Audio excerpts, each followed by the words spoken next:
Les soldats ukrainiens suspendus aux annonces des diplomates. Beaucoup d'optimisme, mais peu de mesures concrètes à l'issue des rencontres entre Emmanuel Macron et les présidents russes et ukrainiens. Le président français dit estimer qu'il existe la possibilité de faire avancer les négociations de paix entre Moscou et Kiev. Une nouvelle réunion est déjà programmée et les deux parties affirment vouloir respecter les accords de Minsk. Nous comptons sur le fait qu'après la réunion du 26 janvier dernier et la prochaine réunion à Berlin le 10 février, nous ferons un pas de plus vers un sommet au format Normandie. Les choses doivent continuer d'avancer conformément à une compréhension commune des textes qui ont été signés en 2015. Et je pense pour ma part que, en effet, cet échange rend possible, si nous savons avancer sur ces discussions et la clarification de ces textes, sur une rencontre dans les prochaines semaines. Tout cela n'est possible que si collectivement nous arrivons à ce que le calme, la stabilité, le respect réciproque soient maintenus. Le président Zelensky a remercié son homologue français pour ses efforts. La menace hypothétique d'une invasion russe a réveillé de nombreux fantômes dans les pays européens. Face à la pire des crises russo-occidentales depuis la fin de la guerre froide, ils intensifient les contacts diplomatiques. Pour l'Autriche, il est impensable de rester les bras croisés si vous pensez que vous pouvez redessiner les frontières avec la force militaire. Pour un pays de notre taille, au milieu de l'Europe, qui est dépendant de la sécurité, dépendant d'accords, dépendant du droit international, c'est une question de survie à long terme. La diplomatie, c'est aussi la voie choisie par l'Allemagne, médiatrice aux côtés de la France dans le règlement du conflit entre Kiev et les séparatistes pro-russes. Sa chef de la diplomatie, Annalena Baerbock, a visité ce mardi le village de Chirokino, à quelques kilomètres du port de Mariupol. Les manifestations contre la vaccination obligatoire et les restrictions à l'encontre des personnes non vaccinées sont désormais hebdomadaires à Bruxelles et dans d'autres capitales européennes. L'influence de ces mouvements dépasse les rassemblements de rue et progresse dans le monde politique. Toutes les règles édictées pour nous enfermer sont injustes. C'est pourquoi je suis ici.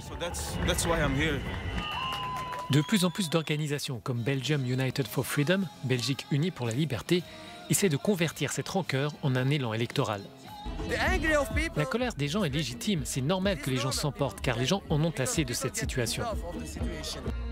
Cette exaspération pourrait-elle disparaître avec une levée des restrictions? À court terme, ces mouvements anti-vaccins peuvent influencer les scrutins à venir en Europe. Cette contestation pourrait se retourner contre les manifestants lors de l'élection présidentielle française. Le président sortant, qui n'est pas encore candidat, pourrait remporter la course en pointant du doigt les non-vaccinés. Je pense que c'est un choix judicieux d'Emmanuel Macron, car tous les sondages en France indiquent que plus de 2/3 des Français, une large majorité, le soutiennent sur cette ligne dure contre les personnes non vaccinées et contre les anti-vax. Pour les élections législatives en Hongrie, le Premier ministre Viktor Orban adopte une ligne complètement différente. Selon les enquêtes, 30% de la population adulte refuse le vaccin et plus de 50% des personnes interrogées s'opposent à la vaccination obligatoire. Le gouvernement ne veut donc pas s'aliéner cette frange de la population et préfère une approche plus souple contre le Covid-19. Le Premier ministre veut plaire à cet électorat. Et de ce point de vue, je pense clairement qu'il s'agit d'essayer de mobiliser sa base électorale. Il a besoin de tous les votes d'extrême droite, car selon les sondages, il va perdre dans toutes les zones urbaines. Il va perdre toutes les personnes avec un certain niveau d'éducation.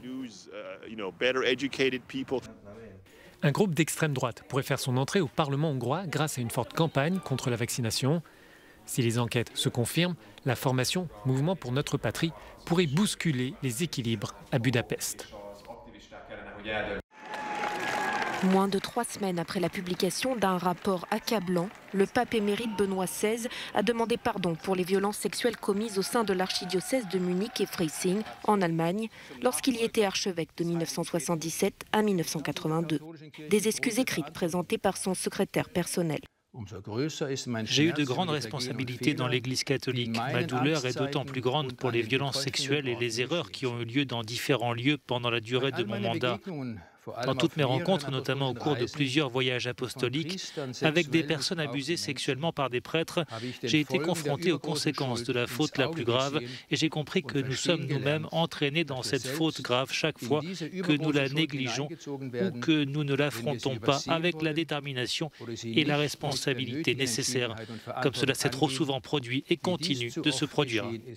Le rapport de Munich, qui recense plus de 400 victimes de violences sexuelles entre 1945 et 2019, indique que Joseph Ratzinger était au courant de 4 cas de prêtres soupçonnés de pédophilie et les a couverts. Des accusations que le cardinal de 94 ans réfute.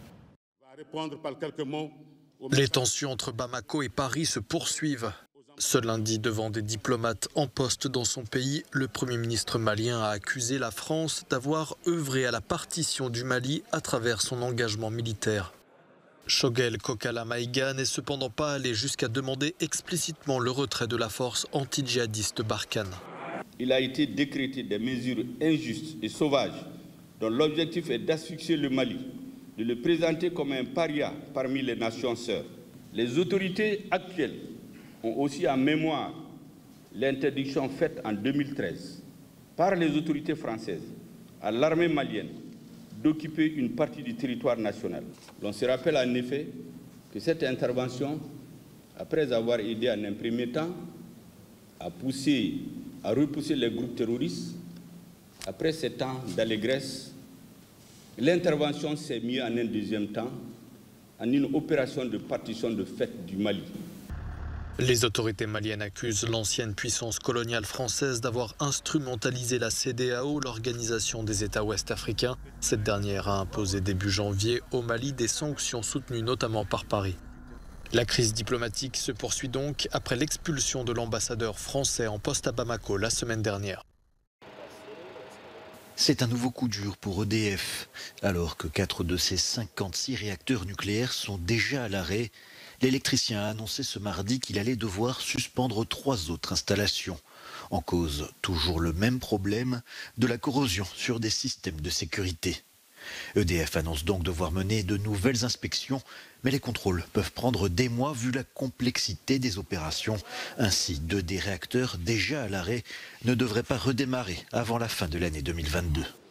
Alors, la France va-t-elle devoir faire face à des pannes d'électricité dans les mois à venir? Impossible de le savoir. La société publique a abaissé ses prévisions de production pour 2022. L'État affirme quant à lui qu'un blackout est inenvisageable. 70% de la production électrique en France est issue du nucléaire, un record au niveau mondial. Le verdict est tombé pour les nominations aux Oscars 2022 qui se tiendront le 27 mars à Los Angeles et certainement en connexion avec d'autres endroits des États-Unis ou du monde. Sans surprise, The Power of the Dog de Jane Campion est en tête des nominations avec 12 citations dans les principales catégories. Viennent ensuite Don't Look Up, comédie climato-catastrophique avec Leonardo DiCaprio et Jennifer Lawrence en sauveur malheureux du monde. West Side Story, le somptueux remake de Steven Spielberg et Dune du Canadien Denis Villeneuve. Avec aussi la belle surprise européenne et britannique Belfast de Kenneth Branagh.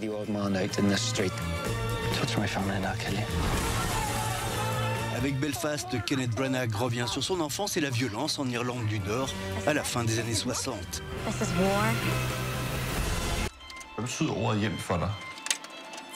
Flea est ensuite le film européen le plus nominé. Meilleur documentaire, meilleur film d'animation et meilleur film international. L'histoire d'un Afghan intégré au Danemark et qui revient sur son passé et l'arrachement à son pays. On retrouve aussi pour le meilleur film international The Worst Person in the World, Julie en 12 chapitres, une comédie romantique qui nous vient de Norvège, primée à Cannes et nommée aussi pour l'Oscar du meilleur scénario.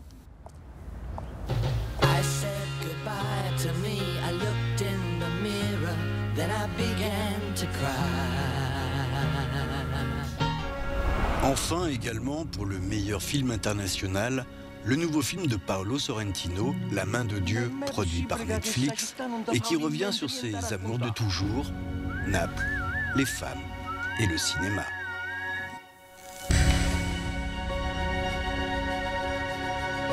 Ed era bellissima.